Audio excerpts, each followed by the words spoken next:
Hi hello thinkers thought YouTube ఛానల్కి స్వాగతం. రెండు విషయాల గురించి ఈ వీడియో చేస్తూ ఉన్నాను.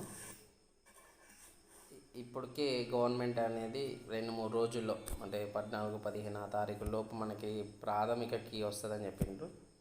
సో ప్రాథమిక కీ వస్తే దాదాపు ఎవరికి ఎన్ని మార్క్స్ వస్తున్నాయని తెలుస్తుంది.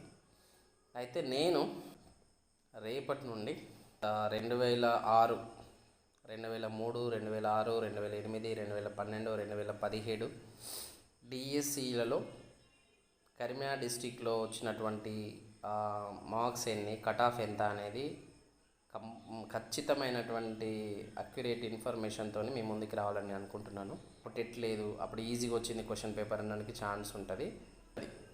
ఒక డిఎస్సి ఎక్కువ రావచ్చు, ఇంకొక డిఎస్సి క్వశ్చన్ పేపర్ మార్క్స్ తక్కువ రావచ్చు.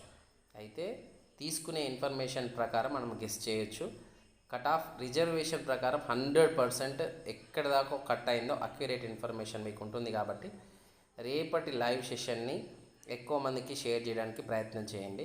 ప్రాముఖ్యమైన విషయం ఏంటంటే, మాట్లాడే వాళ్ళందరూ కూడా దాదాపు ఒక 15 నుంచి 20 సంవత్సరాలు టీచర్ ప్రొఫెషన్లో ఉన్నవారే కాబట్టి కొంత అక్యురేట్ ఇన్ఫర్మేషన్ ఇస్తారు. కాబట్టి మీరు వాళ్ళను కూడా మీకు ఏం డౌట్స్ ఉన్నా మీరు అడగచ్చు. రేపటి నుంచి 2006 నుంచి మొదలుకొని 2017 డిఎస్సి వరకు పోస్టులు ఎన్ని, పర్సంటేజ్ ఆఫ్ మార్క్స్ ఎంత, టాప్ మార్క్స్ ఎన్ని, కేటగిరీ వైజ్గా ఎంత కట్ ఆఫ్ ఉందనేది రేపు కంప్లీట్గా మీకు డే బై డే ఒక్కొక్క విషయం తెలుస్తూ ఉంటుంది.